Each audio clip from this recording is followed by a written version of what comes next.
Commander Jake Martinez stared at the screen in front of him. The numbers did not make sense. For 3 months, his team had been watching strange readings from the edge of space. Something was out there, moving in ways that should not be possible. "Dr. Parker, come look at this," Jake called to his science officer. The Earth Defense Station Valkyrie was humanity's furthest outpost, built to watch for dangers from deep space. Most days were quiet. Today was different. Dr. Lisa Parker walked over to Jake's station. She was the smartest person on the ship when it came to reading space signals. Her face went pale as she looked at the data. "These are not normal space readings," she said quietly. "Something big is bending space and time out there. Very big." Jake felt a cold fear in his stomach. "How big are we talking about?" Lisa ran the numbers through her computer again. "If I am right, there are at least 50 objects out there. Each one is the size of a small city. They are using some kind of technology to hide from our sensors." "Alien ships?" Jake asked.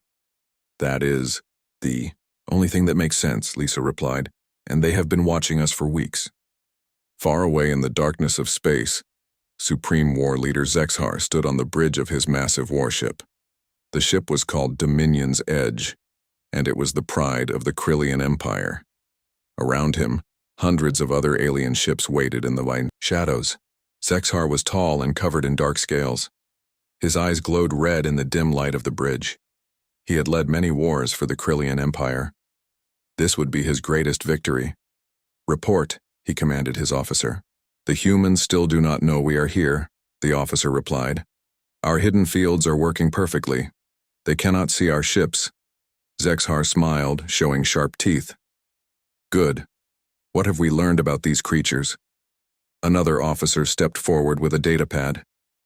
"The humans are primitive, war leader. They fight among themselves constantly.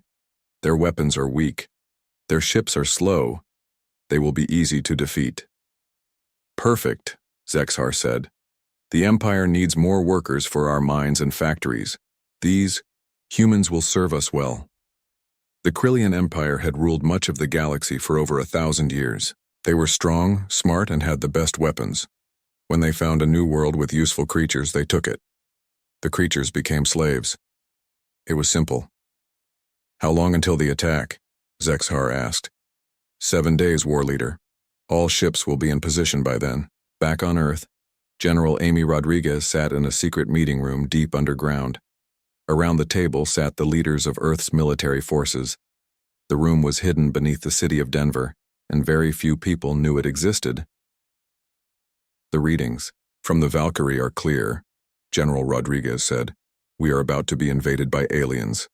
The question is, are we ready?" Admiral Ben Tucker, the head of Earth's Space Navy, nodded. "The deep strike ships are ready, all 15 of them. They have the new jump drives and the plasma weapons." "What about the new technology?" Rodriguez asked. Dr. Emma Foster, Earth's top weapons scientist, opened her briefcase. "We have been studying the alien wreckage from the probe that crashed in Alaska 5 years ago. We learned how to build faster than light engines. We also learned how to make weapons that can punch through their shields." Rodriguez smiled grimly.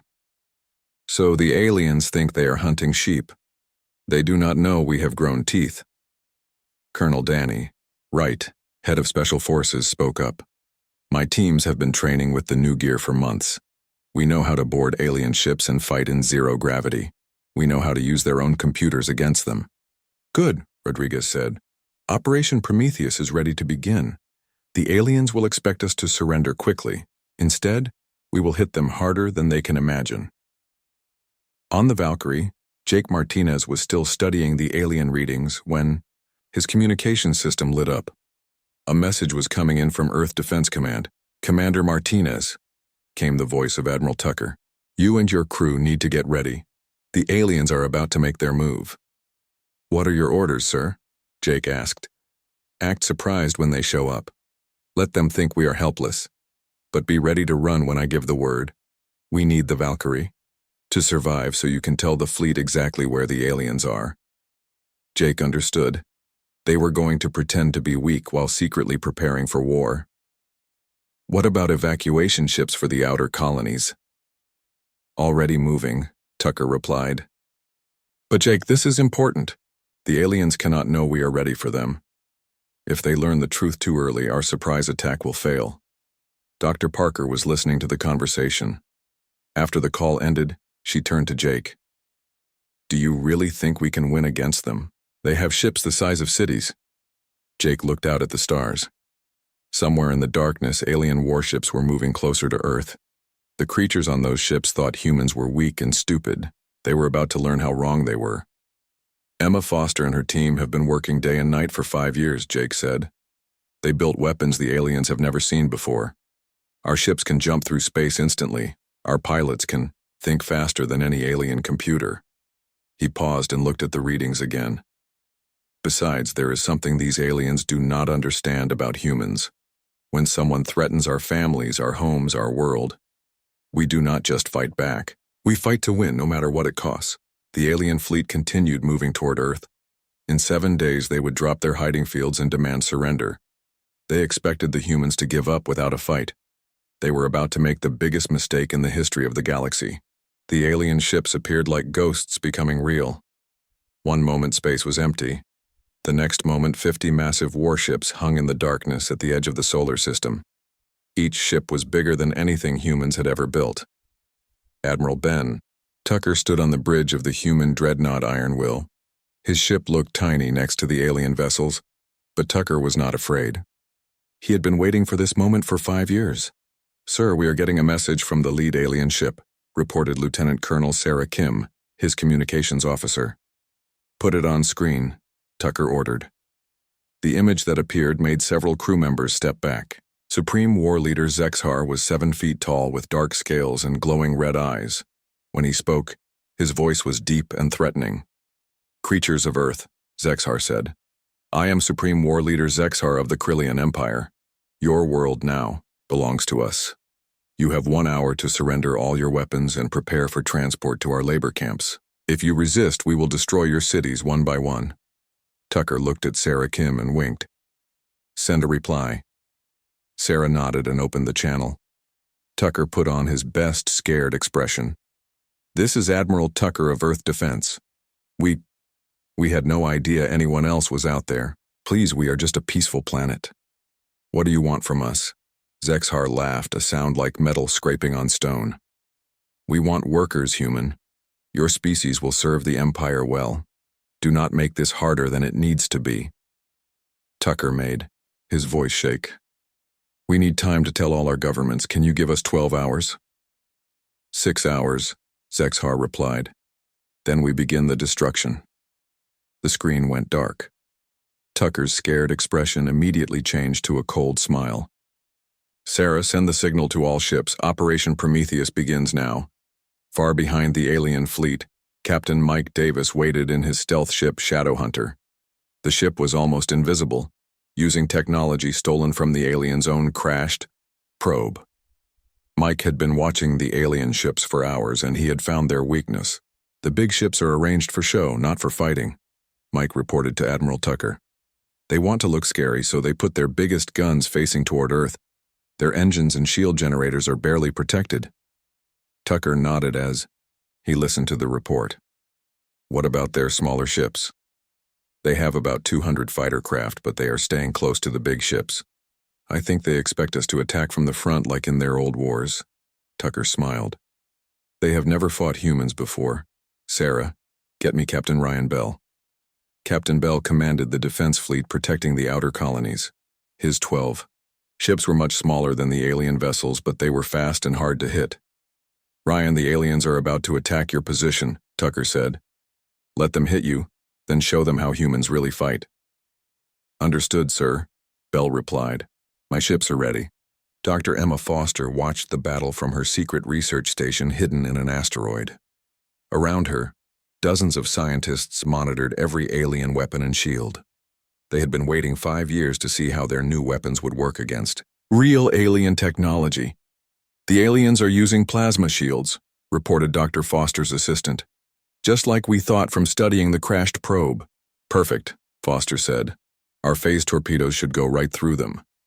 The first alien attack began exactly as expected. 3 alien ships moved toward the human colonies, firing bright energy beams. The beams destroyed 2 empty space stations that humans had evacuated days earlier. Captain Bell's ships scattered like leaves in a wind. The aliens thought the humans were running in fear. They were wrong. Bell's ships came at the aliens from 6 different directions. Instead of trying to match the aliens' firepower, the human ships darted in close, fired quickly, and jumped away before the aliens could respond. "What are they doing?" Zexhar demanded from his command ship.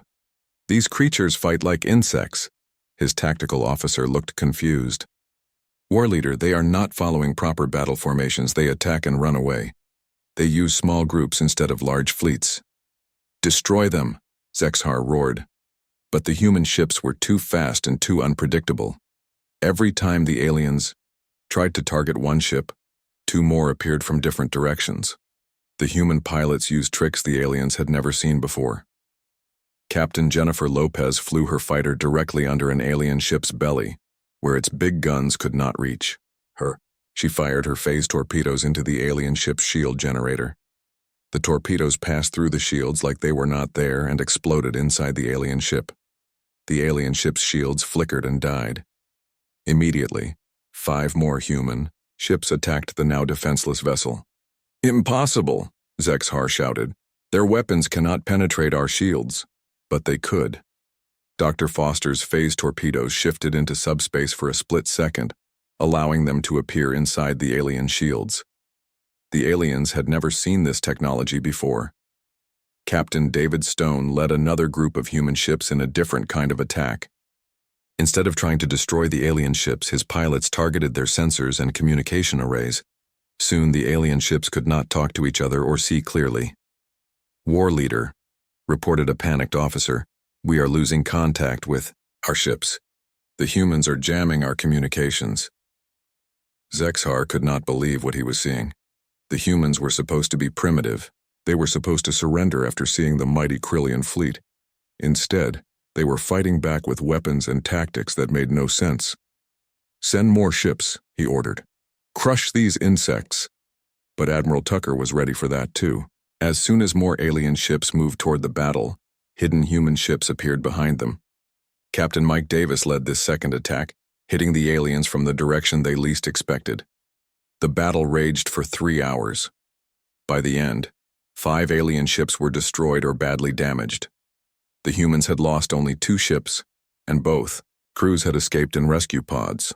Zexhar stared at the battle reports in shock. In over 1,000 years, the Krillian Empire had never lost a first battle against a primitive species. "War leader," his officer said quietly, "perhaps we should call for reinforcements." "No," Zexhar snarled. "I will not be defeated by these creatures. Order the entire fleet to advance on their home world. We will show them the true power of the Empire." Admiral Tucker received the news with satisfaction. "The aliens are angry now. They are coming at us with everything they have." "Is that good or bad?" asked Sarah Kim. Tucker's smile was grim. "It is exactly what we wanted. When an enemy is angry, they make mistakes, and we are very good at making our enemies angry." As the alien fleet moved toward Earth, they did not know that humanity's real weapons were still hidden. The phase torpedoes and stealth ships were just the beginning. Dr. Foster's team had spent 5 years building weapons that would make the aliens wish they had never heard of Earth. Soon, the hunters would become the hunted. The real war was about to begin. Supreme War Leader Zexhar was furious. Half of his advance fleet was damaged or destroyed by creatures he had thought were helpless. Now his entire armada was moving toward the human homeworld. This time, there would be no mistakes. "War Leader," his tactical officer reported, "our scouts show the human homeworld has very few defense ships. Most of their fleet was destroyed in the outer battles." Zexhar nodded grimly. "Good. We will burn their cities until they beg for mercy." But the aliens did not know about General Amy Rodriguez's secret plan. While they had been fighting the outer fleet, humanity's real weapons had been moving into position. Operation Prometheus was about to begin. Deep in a hidden base on Earth's moon, Major Tony Brooks checked his weapons one last time. His ship, the Retribution, was equipped with humanity's newest creation, Quantum torpedoes that could tear holes in space itself. All ships report ready, Tony said into his radio. Prometheus Squadron is go for launch. Around him, 14 other ships prepared for battle. Each ship was small and fast, built for hit-and-run attacks, but their weapons could destroy ships 100 times their size. Dr. Emma Foster watched from her command center as the alien fleet approached Earth. She had spent 5 years studying alien technology, and now it was time to use what she had learned. The alien ships are bunched together, she reported to General Rodriguez. They are flying in tight groups because they think it makes them stronger. They are wrong. Rodriguez smiled. Show them why humans rule this part of space. The first surprise came when the alien fleet was still 2 hours from Earth. Major Brooks and his squadron appeared behind the aliens using jump drives that moved faster than the aliens thought was possible. Fire quantum torpedoes, Brooks ordered. The torpedoes did not look like much. They were small and moved slowly compared to normal weapons. But when they hit, they created tiny black holes that lasted for exactly 3 seconds. That was enough to tear apart the strongest alien shields. The lead alien ship simply vanished. One moment it was there, the next moment there was only twisted metal and empty space. What was that? Zexhar demanded. Unknown weapon type, his officer replied with panic in his voice. It created some kind of space distortion. Our shields did nothing to stop it. Before the aliens could react, Brooks's squadron fired again and jumped away. 2 more alien ships were destroyed in seconds. Commander Alex Johnson led the second part of the attack. His specialty was boarding enemy ships and fighting inside them. Most alien species fought their wars from a distance. Humans were willing to get up close and personal. Teleporter ready, reported Johnson's pilot, Lieutenant Kate Miller. Take us in, Johnson ordered. The human boarding party appeared directly inside the alien command ship. The aliens had never seen teleporter technology before. They thought their thick armor would protect them from any attack. They were wrong. Johnson and his 20 soldiers moved through the alien ship like ghosts. Their weapons were designed to work in the tight spaces inside a spaceship. The aliens' weapons were too big and powerful for indoor fighting. Secure the engine room, Johnson ordered his team. Plant the charges and get out. The aliens tried to stop them, but they had never fought against humans in close combat. Humans were smaller and faster than Krillians. They could fit into spaces. The aliens could not reach. They could climb on walls and ceilings using magnetic boots. In 15 minutes, Johnson's team had planted explosives throughout the alien ship and teleported back to safety. The ship exploded from the inside, taking 300 aliens with it. Captain Jessica Moore led the fighter attack. Her squadron of 30 small ships moved like a school of fish, impossible to target all at once. Each fighter was controlled by a human pilot who could think and react faster than any alien computer. Break formation and attack at will, Moore ordered. The human fighters scattered in all directions. They flew in patterns that made no sense to the aliens, who were used to neat, organized battles. Some fighters flew upside down. Others spun in spirals as they attacked. One pilot even flew backward while shooting. Their flight patterns are random, the alien tactical officer reported. Our targeting computers cannot predict where they will go next. That was the point. Human pilots had been trained to be unpredictable. They used instinct and creativity instead of following rigid rules. Against alien computers, this was a huge advantage. Captain Moore dove her fighter directly at an alien ship's bridge. At the last second, she pulled up and fired her missiles into the ship's communication array. The alien ship went blind and deaf in an instant. All around the battlefield, human ships were using tactics the aliens had never seen. Some ships pretended to be damaged, then attacked when aliens came close. Others hid behind chunks of space, debris, and ambushed alien patrols. Dr. Foster's adaptive AI systems were learning alien tactics in real time. Every time the aliens tried a new attack, the human computers figured out how to counter it within minutes. The aliens are trying to jam our communications, reported Foster's assistant. Switch to quantum-entangled channels, Foster replied. Let them try to jam something that does not use normal space. The alien jamming failed completely. Human ships could still talk to each other while the aliens became more and more confused. Captain Ryan Bell, who had survived the first battle, led a new kind of attack.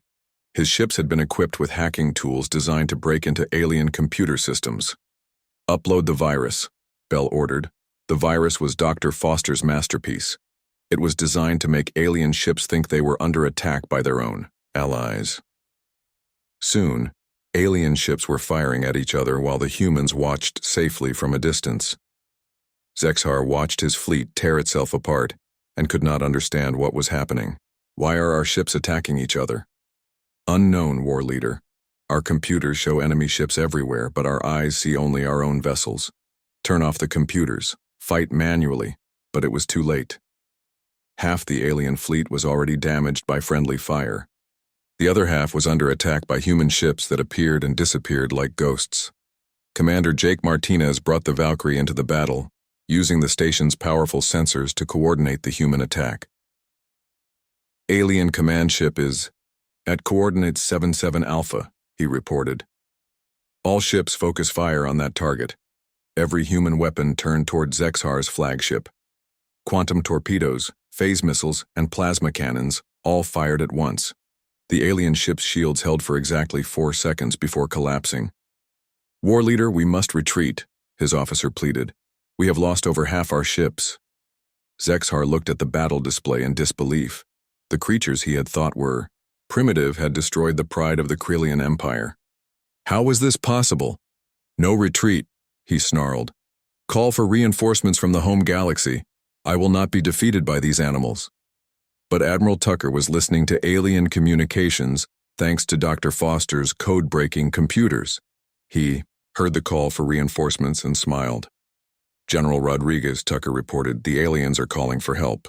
They want more ships from their home territory." Rodriguez's reply surprised everyone who heard it. "Perfect. Tell Colonel Wright to prepare for Operation Spear Thrust.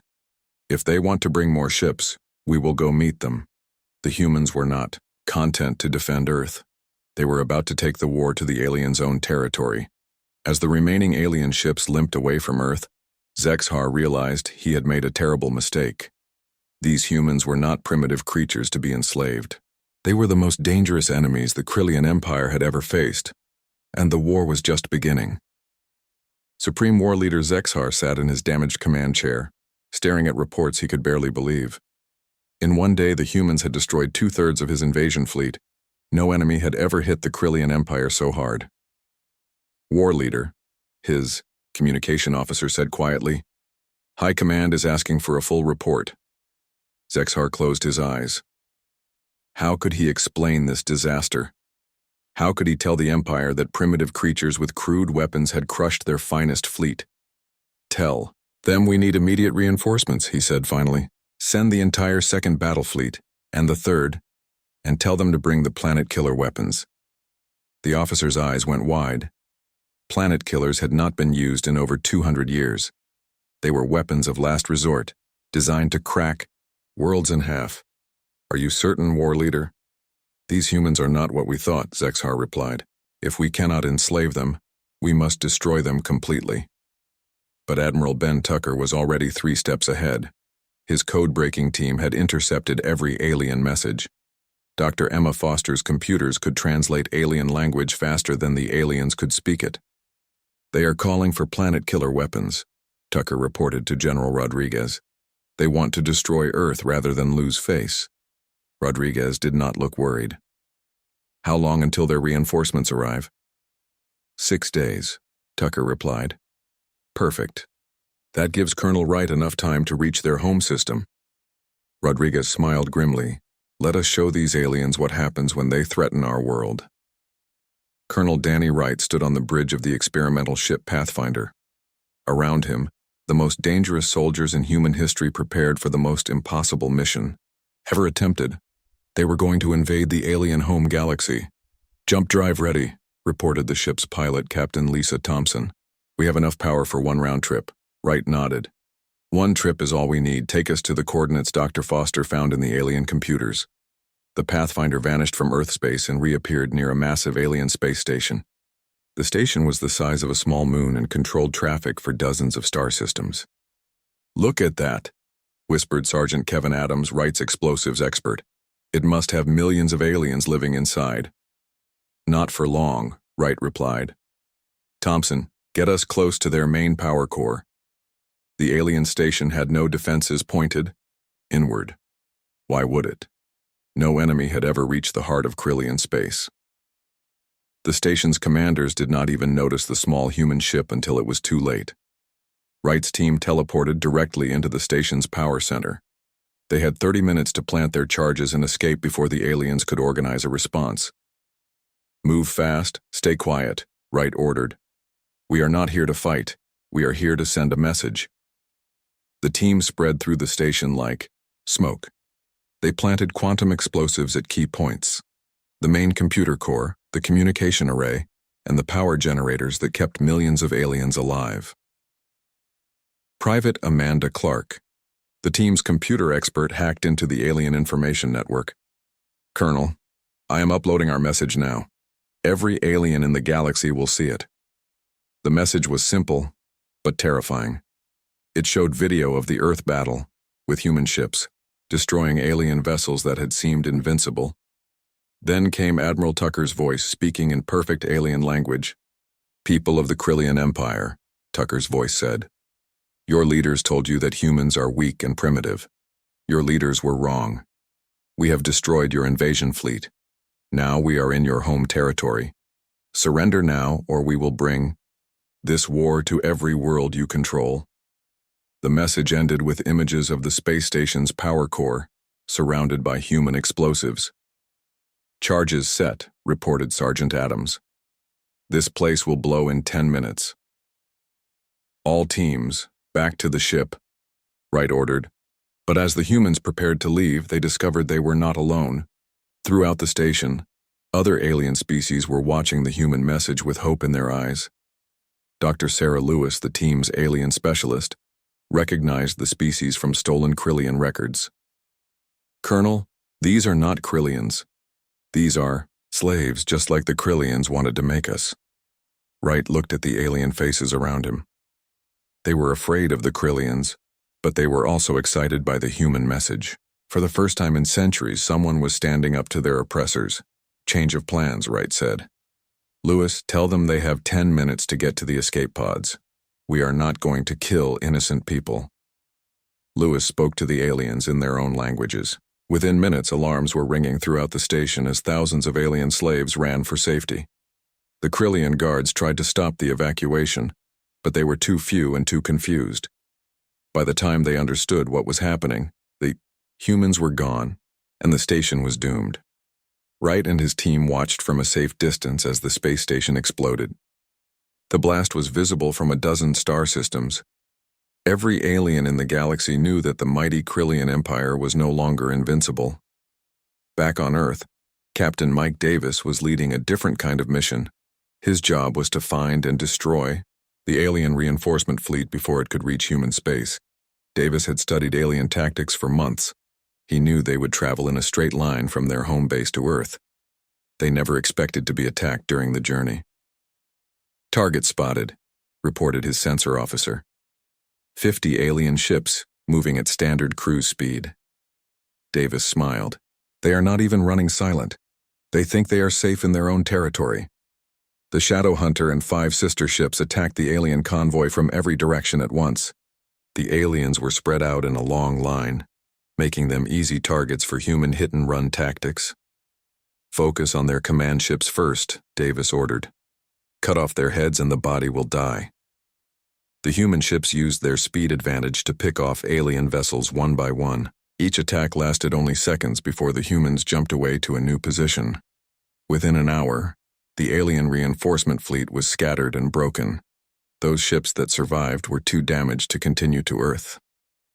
Admiral Tucker received the victory reports with satisfaction. The aliens called for help, but help is not coming. Now they know how it feels to be alone and outnumbered. On the surviving alien flagship, Zexhar sat among the wreckage of his dreams. His invasion had failed. His reinforcements were destroyed. His home base was in ruins. In 3 days, the humans had done more damage to the Krillian Empire than any enemy in 1,000 years. War leader, his officer said, we are receiving surrender requests from 17 colonial systems. The subject species are rebelling. They think the Empire is falling. Zexhar laughed bitterly. Maybe it is. Maybe these humans are the end of everything we built. But the humans were not finished. General Rodriguez had one more surprise for the aliens. Captain Jennifer Hayes led a fleet of captured alien ships, now armed with human weapons and crewed by human soldiers. The ships looked like normal Krillian vessels, but they were controlled by Earth. Admiral Tucker, Hayes reported. We are approaching the alien fleet's position. They think we are their reinforcements. Tucker nodded. Get close. Then show them the truth. The fake alien ships moved alongside Zexhar's damaged fleet. The Krillians were happy to see what they thought were rescue vessels. Then the ships opened fire with quantum torpedoes and phase cannons. Zexhar watched his last ships die around him. As his own vessel lost power and began to drift, he finally understood the truth. The humans had not just defeated the Krillian Empire, they had destroyed it completely. And they had done it in less than a week. In his final message to the alien high command, Zexhar sent a simple warning. Do not send more ships. Do not threaten these creatures again. If you are wise, you will pray they show you mercy. The war was over. Humanity had won. 6 months after the war ended, Admiral Amy Rodriguez stood on the bridge of humanity's new flagship, the Liberty. Through the windows, she could see dozens of alien ships from 20 different species. All of them had come to Earth to join the new alliance. The Krillian Empire was finished. When news of their defeat spread across the galaxy, their subject peoples had risen up everywhere. Within weeks, a 1,000-year reign of terror had collapsed. Now Rodriguez faced a choice that would shape the future of the galaxy. Admiral, reported Captain Ben Tucker, who had been promoted to her chief of staff. The Zentaran delegation wants to know if humans will take control of their military forces. They are afraid the Krillians will return. Rodriguez shook her head. Tell them the same thing I told the others. Humans do not want to rule anyone. We want to help people rule themselves. This was the hardest part of victory. Most alien species had lived under Krillian rule for so long that they did not know how to be free. They expected their liberators to become their new masters. Dr. Emma Foster entered the bridge carrying a datapad full of reports. Admiral, the science exchange program is working better than we hoped. The Altarian crystal technology combined with our quantum drives has made ships twice as fast as before. What about weapons? Rodriguez asked. Foster smiled. We are teaching other species how to build defensive weapons, but only defensive. We agreed no one gets planet killers or invasion fleets. That had been humanity's first rule for the new alliance. Every species could defend itself, but no one could build weapons designed to conquer others. It was a simple rule, but it was already changing how the galaxy worked. Captain Mike Davis walked over from the communication station. Admiral, we just got word from the Outer Rim. 3 more species want to join the alliance. That makes 47 total. Rodriguez nodded. Each new member made the alliance stronger, but it also made governing more complex. How do you make decisions when 47 different species all have different ideas? Any word from the Krillian survivors? She asked. Davis checked his reports. The last Krillian fleet surrendered to Captain Wright's forces yesterday. That was the final holdout group. Officially, the Krillian Empire no longer exists. Commander Jake Martinez, now in charge of intelligence gathering, joined the group. What do we do with all the former Krillian leaders? Some species want revenge, others want trials. A few want to just let them go. This was the question that kept Rodriguez awake at night. The easy answer was to execute the Krillian leaders and scatter their people. But that would make humans no better than the empire they had defeated. We stick to the plan, Rodriguez said, firmly. War crimes trials for the leaders who ordered genocide, re-education for the soldiers who were just following orders, and help for ordinary Krillians who want to build a new life. It was not a popular decision with some species. The bird-like Scarans had been enslaved by Krillians for 500 years. They wanted blood revenge. But Rodriguez had convinced them that justice was better than vengeance. Dr. Foster looked up from her datapad. Speaking of the trials, we have a problem. Some Krillian leaders are claiming they were just trying to bring civilization to primitive species. They say slavery was actually helping their victims. Rodriguez snorted. Let me guess. They learned this excuse from human history books. Exactly.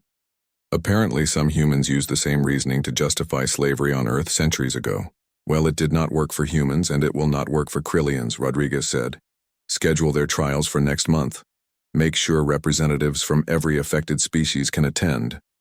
Captain Sarah Lewis approached with a different kind of report. Admiral, the psychological warfare program is showing interesting results. Do you remember how we broadcast human battle victories across Krillian space? Rodriguez nodded. That had been one of their most effective weapons. Showing alien slaves that the Krillians could be defeated had sparked rebellions on dozens of worlds. Well, Lewis continued, now we are broadcasting something different. Educational programs, entertainment shows, stories about human democracy and freedom. The response has been amazing. How so? Young aliens all across the galaxy are learning about human ideas, individual rights, elected government, freedom of speech. They are starting to demand these things from their own leaders. Rodriguez smiled. This was exactly what she had hoped for. Military victory was just the beginning. Real change happened when people learned to think differently. Colonel Danny Wright returned from his latest mission with news from the former Krillian core worlds. The transitional governments are stabilizing, he reported. Most former Krillian colonies are forming their own democratic councils. A few are asking to join the alliance directly. What about the Krillian homeworld? Rodriguez asked. Wright looked uncomfortable. That is more complicated. Half the population wants to join the alliance and start over. The other half is still loyal to the old empire. They are basically having a civil war. Rodriguez sighed. Send medical aid and food supplies to both sides, and send counselors to help them set up peace talks. We cannot force them to get along, but we can help them try. Dr. Foster's assistant rushed onto the bridge with urgent news. Dr. Foster, the deep space sensors are picking up something unusual. Long-range transmissions from outside the galaxy. Foster frowned as she read the data. These signals are artificial, intelligent, and they are coming from the direction of the Andromeda galaxy. Everyone on the bridge went quiet. Andromeda was the nearest galaxy to their own, but it was still millions of light years away. If someone there was sending signals, they had technology far beyond anything in the local galaxy. Are they trying to communicate with us? Rodriguez asked. It looks like they are trying to communicate with the Krillians, Foster replied. The signals are using old Krillian military codes. Rodriguez felt a chill run down her spine. You mean the Krillians had allies in other galaxies? That is what it looks like. And those allies just noticed that the Krillian Empire has gone silent. Captain Tucker spoke up grimly. How long do we have before they send ships to investigate? Foster ran calculations on her computer. If they use faster-than-light travel similar to ours, maybe 5 years. If they have better technology, maybe 2 years. Rodriguez looked out at the peaceful fleet of Alliance ships and made a decision that would shape humanity's future. Send a message to all Alliance members, she ordered. Full emergency session. We need to prepare for the possibility that the Krillians were just the local branch of something much bigger. But she was not afraid. Humans had faced impossible odds before and won. They had turned a galaxy of slaves into a galaxy of free peoples. Whatever came from Andromeda would find the same thing the Krillians had found. Earth and its allies would be ready. As the Liberty turned toward home, Rodriguez thought about how much had changed in 1 year. Humanity had gone from a single planet to the founders of a galactic democracy. They had proven that cooperation was stronger than conquest. But the greatest victory was not military. It was the proof that freedom was contagious. Once people saw what liberty looked like, they would fight for it themselves. The old galaxy ruled by fear and slavery was dead. In its place, something new was being born. Something that had never existed before in the history of the universe. A civilization built on the idea that all thinking beings deserved freedom, and humanity, the species that had almost been enslaved, would help guard that freedom for as long. As the stars burned in space, the war was over. The real work was just beginning.